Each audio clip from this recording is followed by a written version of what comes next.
พุ่นข้าเจ้าก็จะเฮ็ดเป็นบ่อนที่ว่ากระโดดพุ่นเนาะ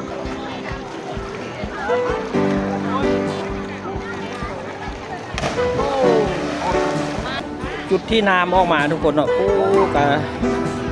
น้ำใสเนาะ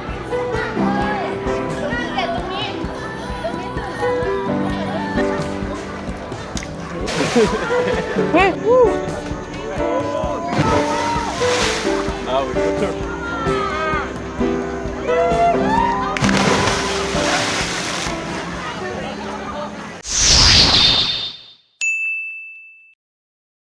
เงินหย่อนเลิกอะไรเงินหย่อนตัวค่าเครื่องเงินหย่อน หลังจากเพื่อไปเลาะไปเที่ยวไปโมเลกุล3เนาะกับโมเลกุล5มาลาบานีมาแว่อัน กินเขา โมเลกุล2เนาะโมเลกุล2กีตาร์ไทย หิวข้าวกันเลย หิวข้าวพากันมากินอันกล้วยปิ้งกล้วยนะครับกันข้าวจี้ ไทย อิ่มคือดีแล้ว กูอยากเขาแต่ผมเมื่อนี้เนี่ย มันยังมีแหงละเนาะ เอาไม่ได้นะ ครับแม่ค้าเนาะเขาเพิ่งอันมาขายบริการแขกแล้วคนต่างประเทศก็มากินละ กิน ก็หลายคน เพิ่งเป็นอย่างกินก็อันล้างหนัก เขาไข่มือกับคนหนึ่งเขาไข่มือกับเขา เนี่ยคล้ายอย่าง200 300เลย10,000 โอเคหิวแล้วทุกคนเนาะ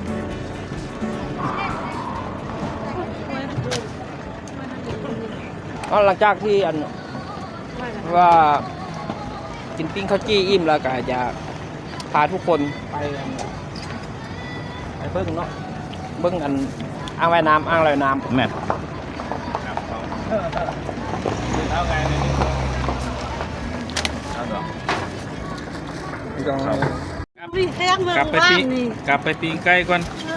ลาบมือบ้านนี้เนี่ยเนาะเดี๋ยวลาบแม่ วันนี้มาเอง นี่เอ้แหง บ่พอขาย ล้างจุดวินโทรศัพท์จะรูดมือบ้านนี่นะ นี่แบบเอานอนพร้อม ห้างได้แล้วแค่เดียว อันนี้เขาหูบรรจุไปจิมาเนี่ยเซมา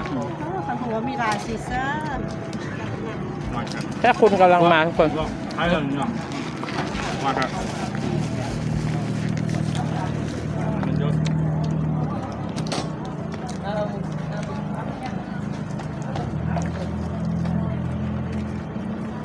ปิ้งข้าวจี้ก็ได้ขายดีแห่งมันนี่มันจะปิ้งละปิ้งประทัน น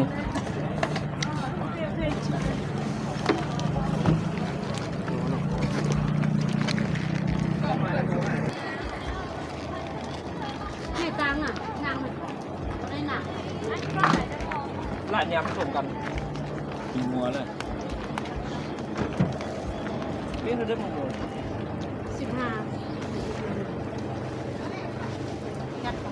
ต้องโมท่าซื้อไก่เราที่เห็นอยู่คันนี้ หมดรุนมาแล้วค่ะเอง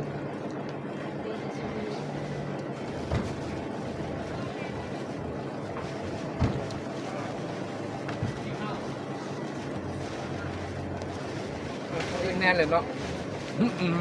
อัดกะทิลงไป ไม่สองมาดไข่สองลูก นี่อันนี้ เสียเงิน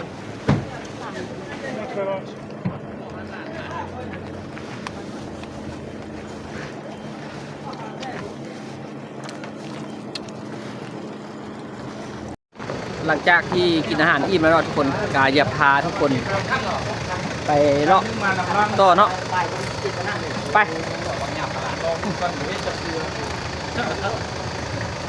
ก็มีทุกคนเนาะก็มีร้านอาหารเนาะแล้วก็มันมีปิ้งกล้วยปิ้งมันแต่อาหารพื้นบ้านเนาะก็หลายๆอย่างเนาะ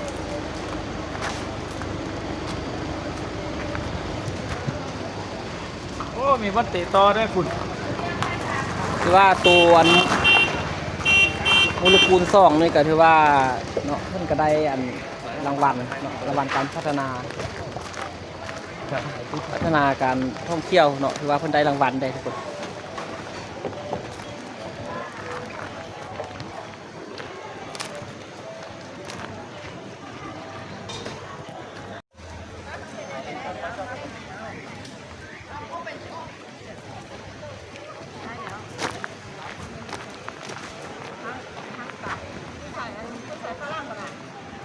สถานที่ท่องเที่ยว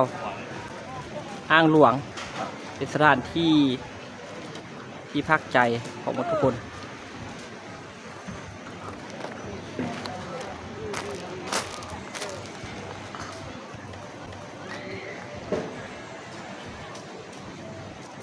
่อนจะเข้าไปแล้วผู้ที่จะไปว่ายน้ำก็ได้ไปเศร้าสุดแล้วเป็นเสื้อซูซีบอยู่หันเนาะบริเวณนั้นครับ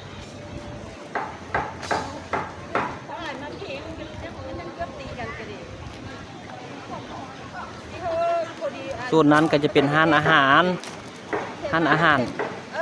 มี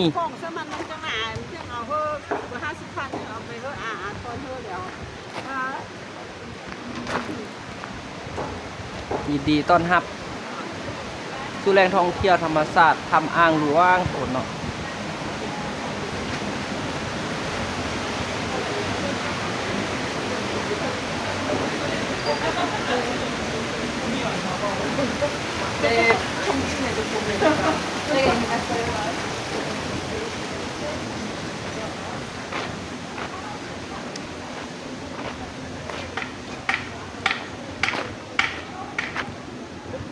ว่าคนหลายทุกคนเนาะที่อ่างหลวงที่ว่า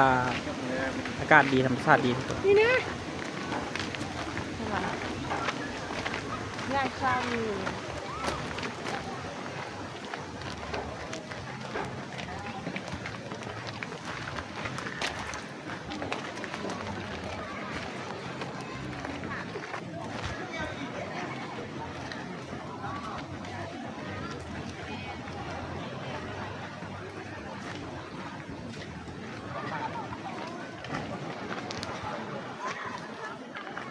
ก็มาสังเกตมาเบิ้งนำกันทุกคนเนาะคือว่าโมเลกุล3กับโมเลกุล5และกับโมเลกุล2ว่าตัวใดยาน่าเที่ยวทุกคนสาบ้าดวงมานี่ก็ถือว่าตัวใดก็ถือว่าตัวที่โมเลกุล3เนาะกับโมเลกุล2นี่ทุกคนเนาะถือว่าเป็นตาอินตาเที่ยวกระสม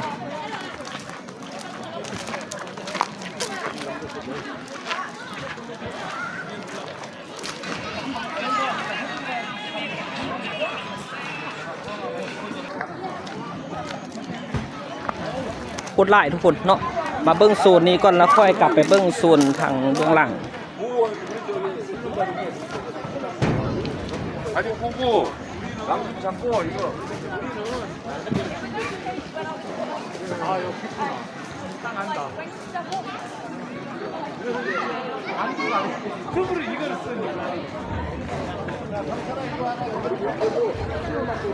คือว่าทุกคนเนาะมาวันนี้มาอ้างมาโมเลกุล2นี่ค่ะคือว่ามีคนจีนคนเกาหลีญี่ปุ่นนี่หลาย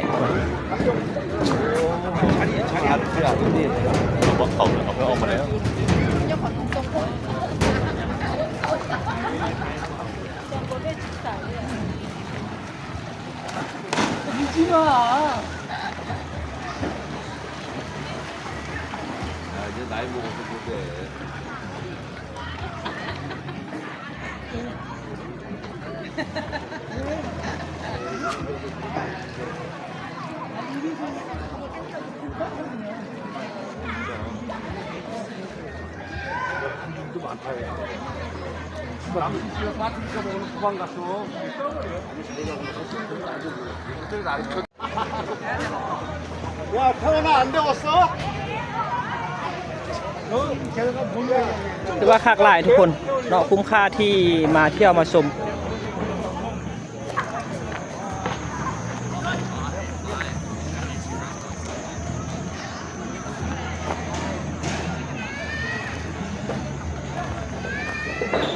ทุนข้าเจ้าก็จะเฮ็ดเป็นบ่อนที่ว่ากระโดดคนเนาะกระโดดบุมีสลิงเนาะอยู่ที่ว่าโมเลกุล2นี่บุมีสลิงแต่ว่าบนโดดเนาะกับประมาณว่า5เมตรทุกคนเนาะประมาณนี้5เมตรประมาณนี้โอ้แรดลงเลย เก่งมัน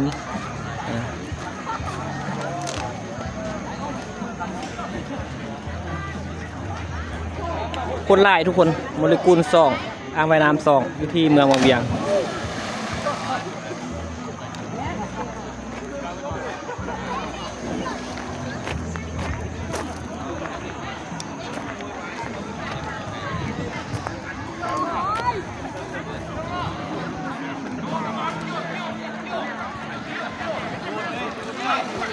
รถ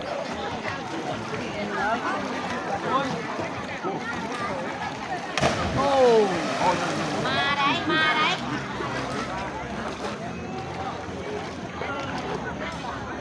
น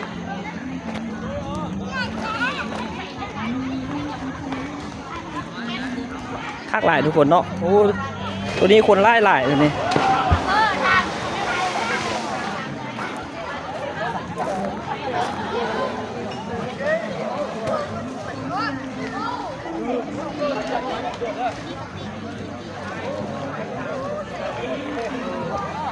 ร้านนี้ข้าเจ้าก็จะเอาก้อนหิน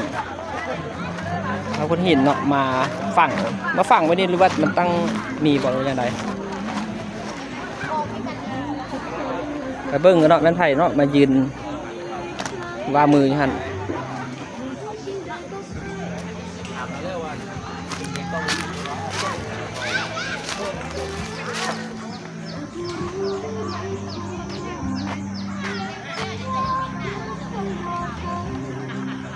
ท่าน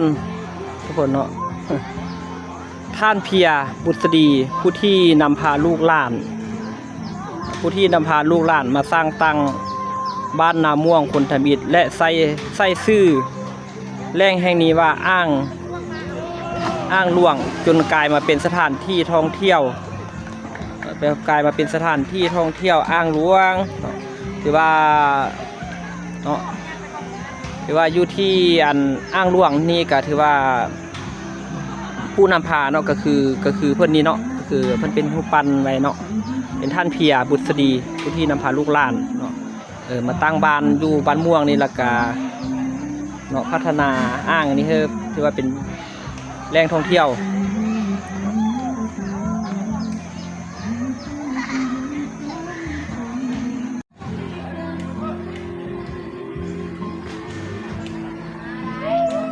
ไปทุกคนเนาะก็ไปเที่ยวชมเนาะ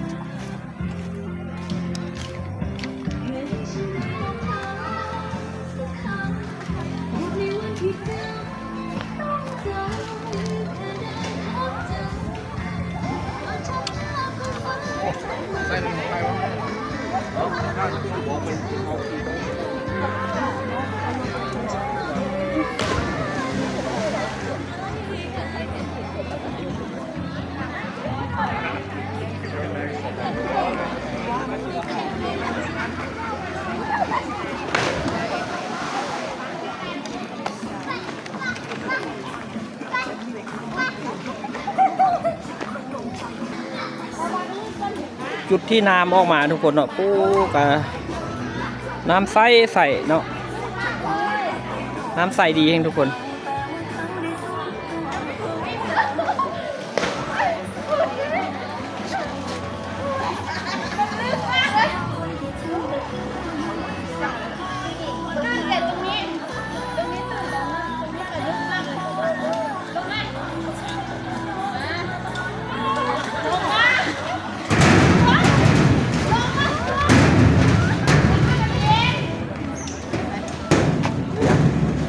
เตือนเนาะห้ามทุกคน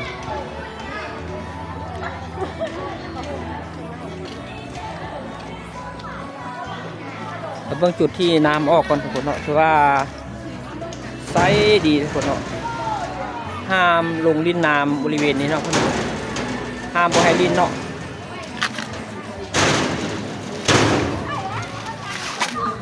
โอ้ทุกคนใส่ดีมีปลาได้ทุกคนเนาะมีปลาได้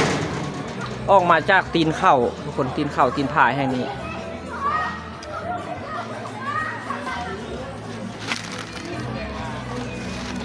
แต่มาบริเวณนี้ไม่เห็นปลาทุกคนแต่ก็อยู่ไหนมีอยู่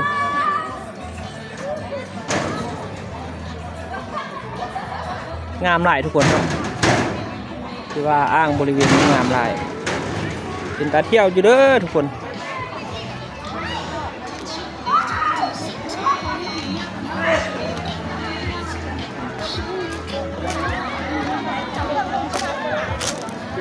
กือบไม่ลงอ่ะ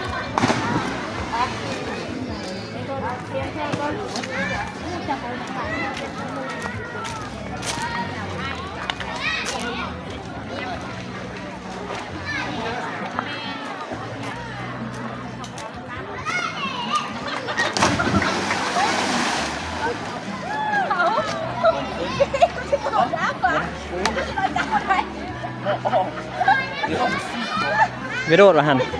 โอเค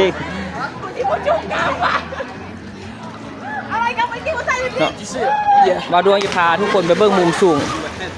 หรือว่าบันไดเนาะเขาเจ้าก็จะเฮ็ดเป็นอันเป็นเหล็กใส่เนาะเพื่อว่าให้มันยึดพื้นเท้ามามุมสูงทุกคน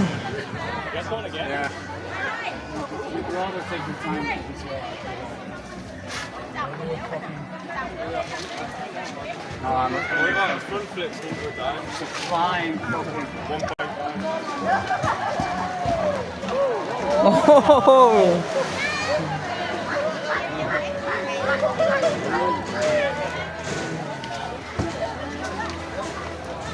โอ้โห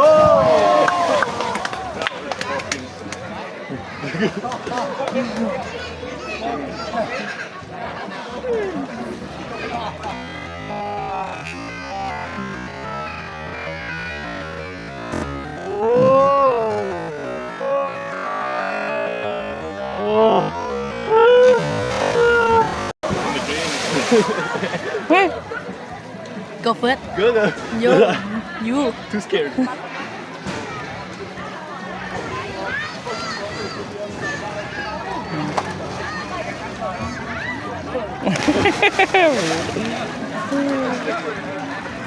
no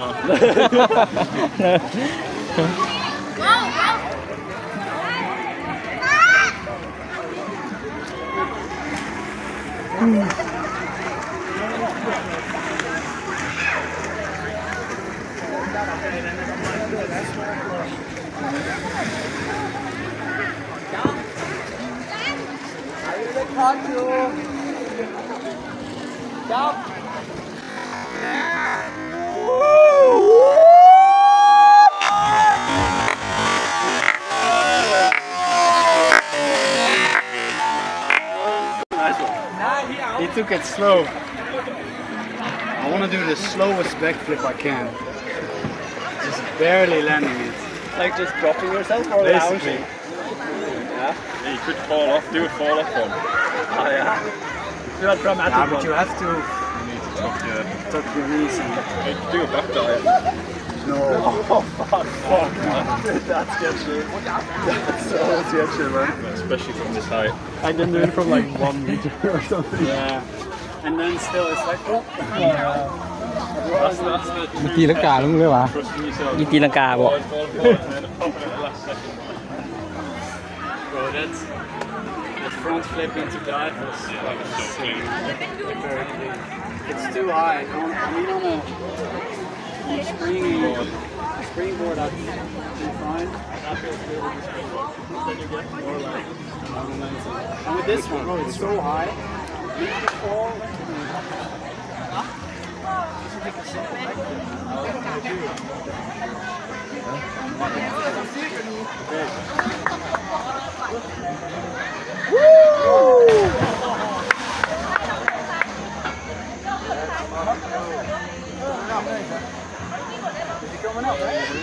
Back in the UK.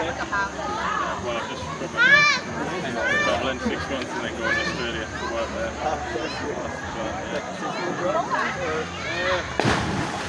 Hopefully a couple of years. See what we can do. Me and my girlfriend. We were meant to travel like 2020 but see COVID. So we never ended up going. So we just saved up some money and it was the hardest part until I found this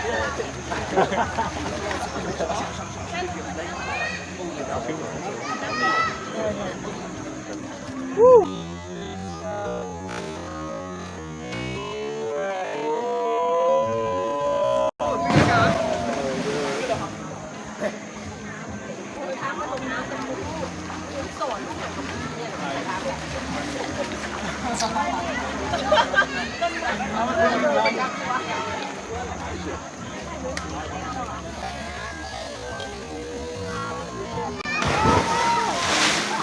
your turn.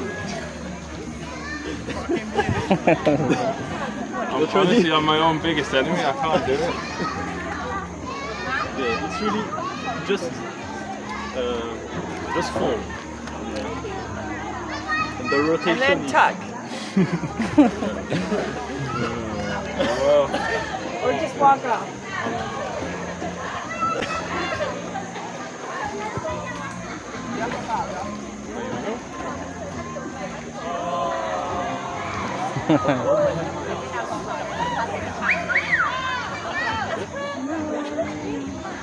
directly at it.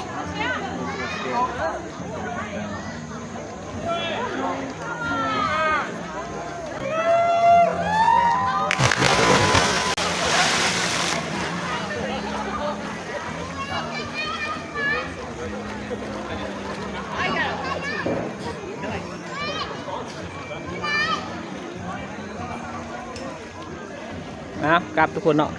ที่ว่ามาฮอดจุดสูงที่ว่าข้างหลายเนาะผู้เดิมมาที่ความเชี่ยว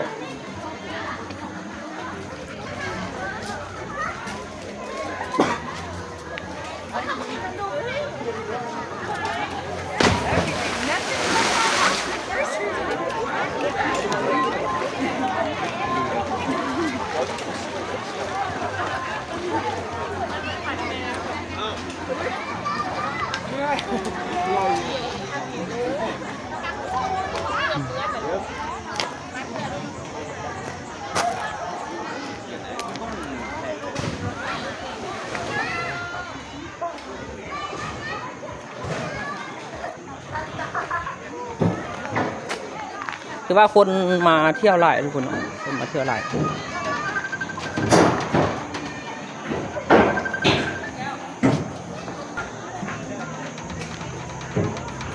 คือว่าวังนี้นั้นทุกคนเนาะมาฮอดพี่ก็ยังใส่ทุกคนยังใส่แต่ว่ามีความคุ้นจนยังใส่มีปลาจาดก็หลายปลาจาดมีปลาจาดปลาแดงอู้นี่เด็ดปลาแดงทุกคนเนาะโอ้มีปลาสองเด้มีปลาแดงเด้นี่เป็นปลาแดงเนาะนี่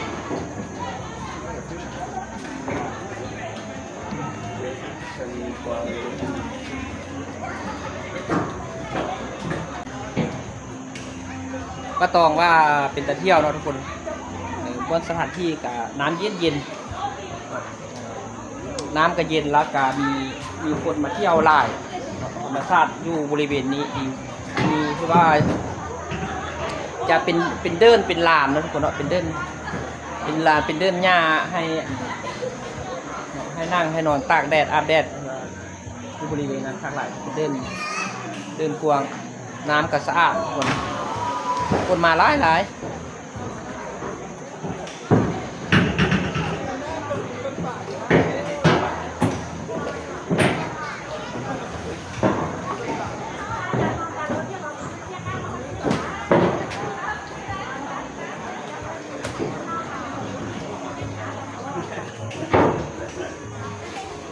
มูลกุล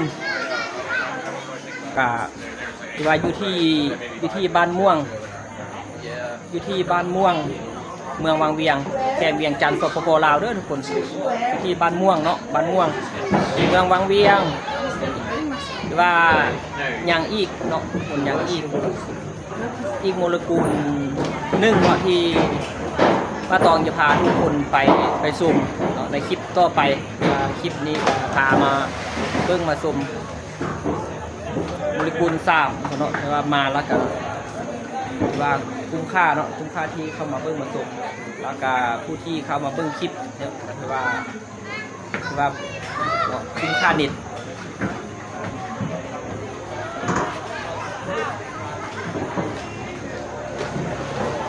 หลายคนเนาะทุกคนหลายคนก็ให้กิจกรรมไปมันบางคนก็ลอยว่ายไปใส่กรุงเบงบางคนก็ใส่กรุงเบงเนาะใส่กรุงเบงใส่ บ่วงยางหรือว่าบางคนก็ใส่เสื้อชูชีพไปเบิ่งมุมหน้าอีกทุกคนเนาะแล้วเบาดวงกับยิทาคุณลงไป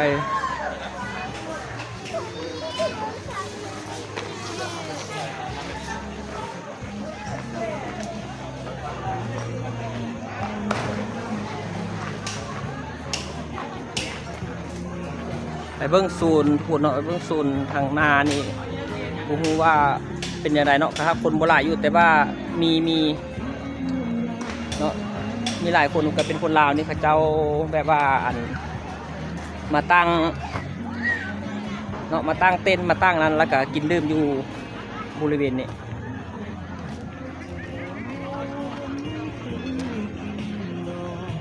คักทุกคนเนาะ คุ้มค่าที่มาเที่ยวมาชมถือว่าค่าผ่านประตูเนาะเข้ามาบริเวณนั้นเข้ามาบริเวณนั้นแหล่งท่องเที่ยวนี้กับ20,000 กีบเนาะแต่ว่าบ่ฮู้ว่าต่างประเทศจะเสียเท่าใด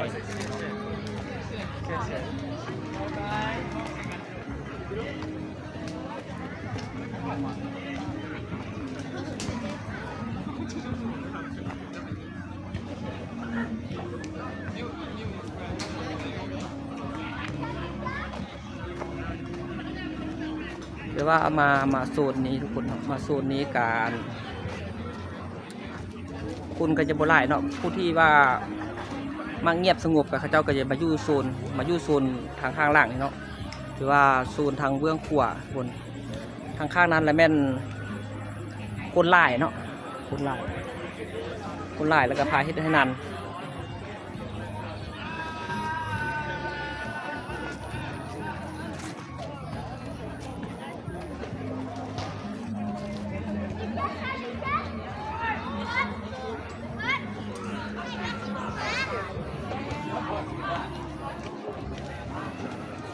อยู่โซนนี้ทุกคนเนาะจะมีบน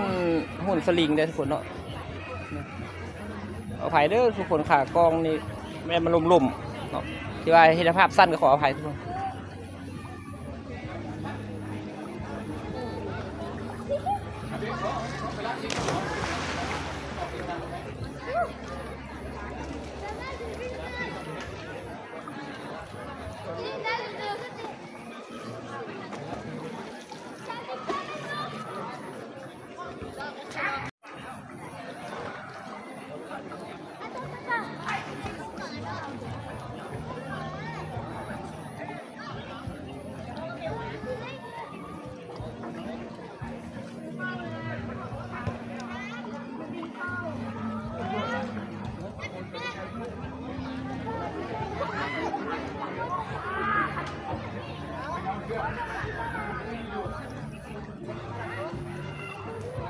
คือว่า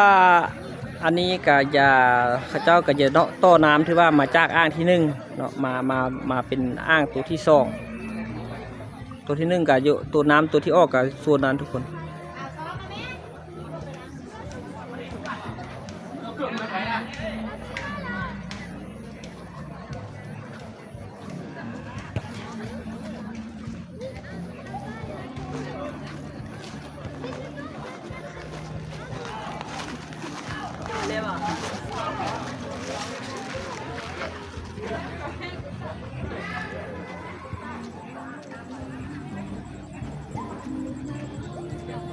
ป่าทุกคนเนาะป่ามันจะ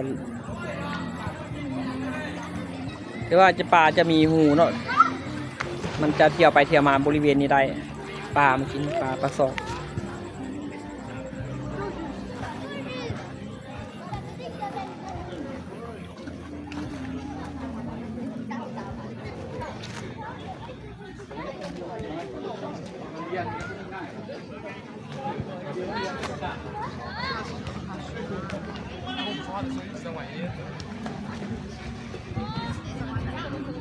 กลับคืนไปอ่างใหม่อีกทุกคนเนาะอ่างที่1ท่านคือเก่าอ่างที่1นี่ว่าคนดินเที่ยวหลายเนาะกับอ่างที่1มันก็อ้าวอันสะอาดเด้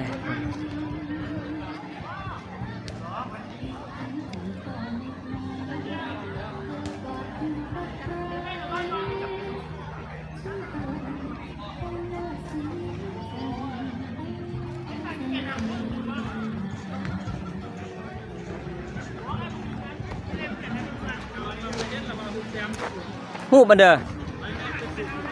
ฮู้บันเด้อบ่อยู่กันเด้อฮู้บันเด้อล่ะนี่ ว่านาส่วนเขาวัฒนธรรมของเราดั้งเดิมอยู่หันหมด ว่าไปเบิ่งกันมาอยู่กันเด้อ ไปได้ไหม เนาะ เห็นบอกป้าข้าวขบุญคนนี้ กลับไปเบิ่งทุกคนเนาะกลับไปเบิ่งอันรูปวาดรูปแต้มเพิ่นว่าในบ้านก็ว่าอันมีรูปเนาะชนเผ่า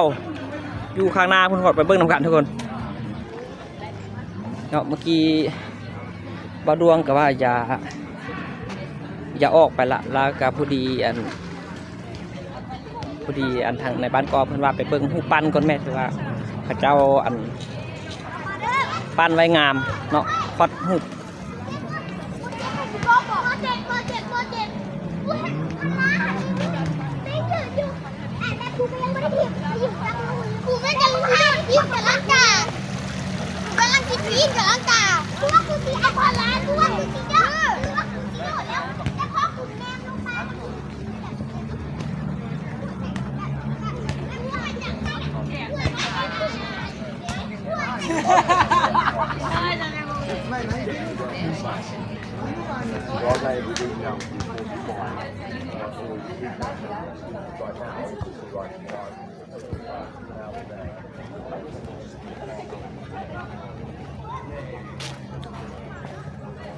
บริเวณนี้นะคนเนาะเขาเจ้าจะ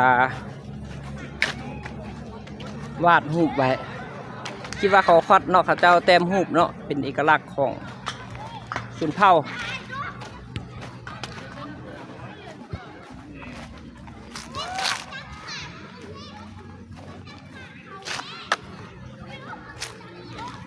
มาเบิ่งนำกันทุกคนเนาะคือว่าอันนี้ที่ป้ายเขาเจ้าเขียนนั่นก็เป็นวิถีชีวิตคนลาวแบบดั้งเดิม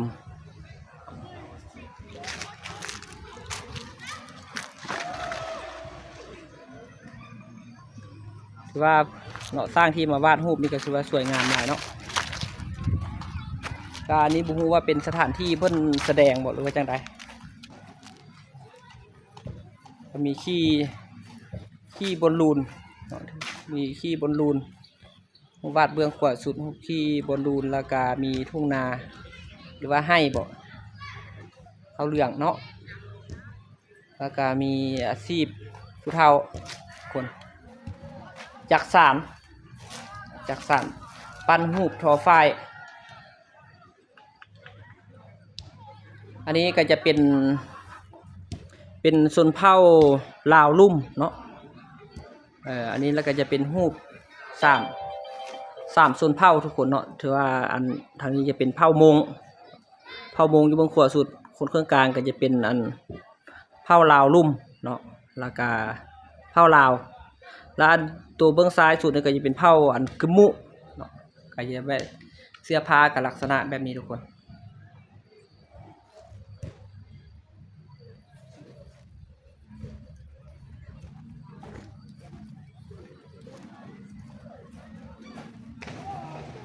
อันนี้เนาะกะเพิ่นจะเขียนว่าจังได้นี่วิถีชีวิตชนเผ่าแบบดั้งเดิมอันนี้ก็จะเป็นชนเผ่านั่นเด้อทุกคนเนาะเป็นชนเผ่ามงเนาะว่ากะเพิ่นก็แสดงแบบฮิตของประเพณีก็คือเผ่ามงนี่ก็เนาะว่าเรื่องงัวชนงัวแล้วก็เป้าคุยเป้าแขนอันนี้ก็จะเป็นเผ่าทุกคนเป็นเผ่ากึมมุเนาะกึมมุนี่ก็เจ้ากะยาขึ้นคืออันนี้เนาะก็เป็นอันโดดไม้ก็แก๊กแล้วก็ดูดเราหายอยู่แจนั้นเนาะเป็นฮิตของประเพณีของแต่ละชนเผ่าก็มีการตีคล้องฮ้องเพลงเนาะก็คือนี่รูปช่วงนี้เนาะคือว่าบุญกระเลิกประจำปีเขาเจ้าก็จะจัดแบบนี้แล้วเฮือนซานทุกคนเฮือนเนาะเฮือนของอันเผาอันกระมุเนาะก็จะเฮ็ดเป็นลักษณะแบบนี้ถือว่าจะมีเสาเนาะเป็นเฮือนฮานทุกคนเฮือนฮานมีเสาส่วนเผามงก็จะ อย่าเฮ็ดแบบนี้เนาะเป็นอันเป็นตู้เป็นกระต๊อบติดดินเลยบ่มีเนาะบ่มีฮานบ่มีอันนั้นเนาะจะบ่มีเสาบ่มีบันไดส่วนหลายจะเฮ็ดแบบนี้คน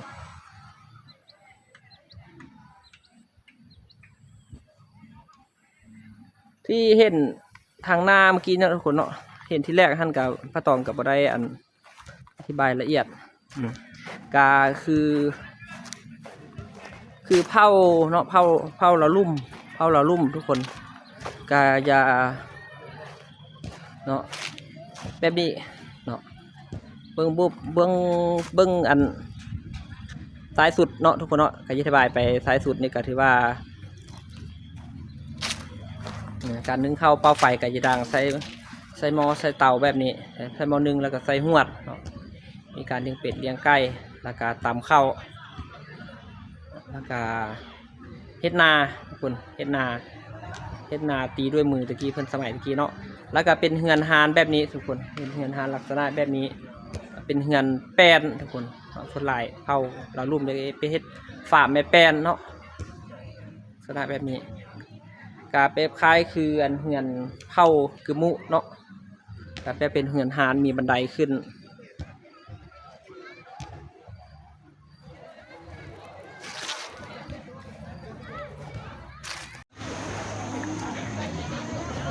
เนาะทุกคนถือว่าเบาดวงกับพาทุกคนเนาะถือว่ามาเบิ่งมาชมการหลายนาทีเติมเนาะจะได้ทุกคนรู้สึกว่าจะได้เนาะคักบ่เป็นตะเที่ยวหรือบ่เนาะคันว่าคักก็อย่าลืมกดไลค์กดแชร์ให้เบาดวงเลยเนาะหรือว่าฝากติดตามได้ผู้ที่บ่ทันติดตามก็ขอขอบใจทุกท่านทุกคนที่มาติดตามรับชมเนาะคลิปนี้ว่าคลิปมาเที่ยวมาชมเป็นแหล่งท่องเที่ยวโมเลกุลสวยงามหลายทุกคนขอบใจทุกคนจบคลิปเพลงนี้ตาหน้าพบกันใหม่ขอบใจ